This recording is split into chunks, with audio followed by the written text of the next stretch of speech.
Berikutnya saya mohon sama Ki Haji Salahuddin Wahid berkenan saya cara berpikir begini untuk Gus Dur.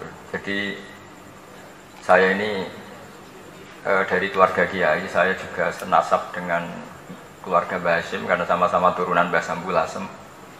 Jadi beliau adalah Abdurrahman bin Wahid bin Hasyim bin Asy'ari bin Wahid lagi, terus bin Abdul Halim 2 sampai Mbah Sambul. Kira-kira nasabnya sama dengan saya, dengan Mbah Hamid yang dari jalur itu. Saya mau bercerita begini.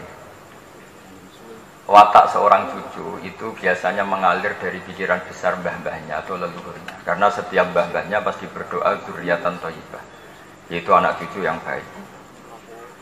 Saya sengaja di sini bawa kitab yang ditulis oleh Muhammad Asad Shihab, seorang Libanon. Menulis bahwa Mbah Hasyim Asy'ari adalah terhitung sebagai mujaddid, sebagai pembaharu Islam setidaknya di Asia sini atau di Indonesia.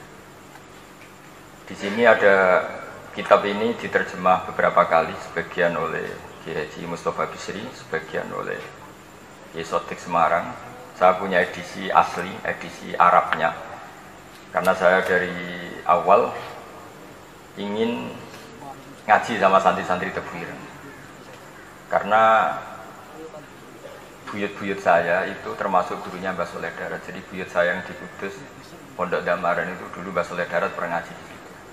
Dan Mbah Hasyim kecil pernah ngaji sama Mbah Soleh Darat.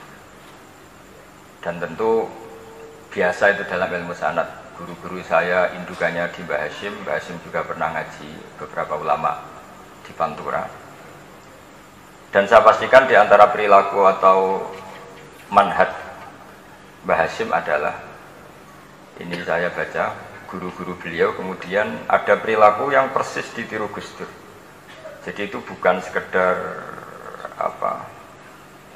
bukan sekedar mitos atau kebetulan. Beliau punya pilihan-pilihan yang dipilih sampai akhir hayatnya. Di sini ada cerita proses Mbah Hasyim ngaji, kemudian pernah ada seorang Jerman mau belajar Islam sama Mbah Hasyim, kemudian ditemui beliau dengan sangat hangat. Ketika sudah mengenal Islam secara detail, ya saya ulang lagi, ketika sudah mengenal Islam secara detail, beliau ngendikan, kamu jangan tergesa-gesa, kata beliau, kamu harus menerima Islam ini secara al-bayyinah, secara argumentatif, secara logika yang benar, jangan karena terpaksa. Itu pula yang akhirnya Mbah Hasyim mendorong hurriyatul fikri, orang itu harus merdeka dalam berpikir. Itu pula yang mengilhami Rasulullah SAW ketika sulh Hudaybiyah. Orang kafir yang masuk Islam harus dikembalikan ke habitat kafir, karena itu habitat asli, karena rata-rata dulu suku Mekah zaman itu kafir semua. Tapi yang orang Islam masuk kafir harus dibiarkan karena dianggap kembali ke habitat. Tentu semua perjanjian itu merugikan Rasulullah SAW. Tapi yang unik, Rasulullah itu menerima itu semua. Kata Rasulullah, sudah perjanjian itu kita terima saja. Akhirnya perjanjian itu diterima. Kemudian tapi Nabi hanya minta satu hal.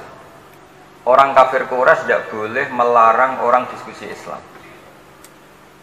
Akhirnya mereka diskusi tentang Tuhan, tentang agama, tentang macam-macam. Sehingga mereka akhirnya membandingkan, namanya punya Tuhan batu sama Tuhan yang disebut Muhammad. Tentu mereka masih jangkar pakai nama Muhammad. Mereka diskusi.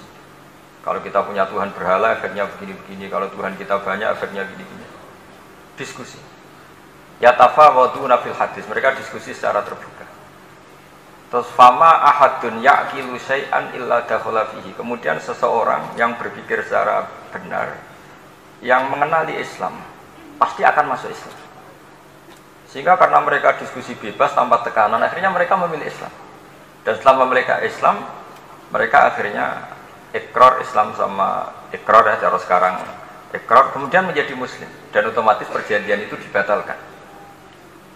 Makanya kata Imam Zuhri, guru Imam Malik, maka nafathun a'zama fil Islam min sulhul Hudaybiyah. nggak ada kemenangan Islam sehebat kemenangan dalam Hudaybiyah, yaitu orang berbebas berpikir.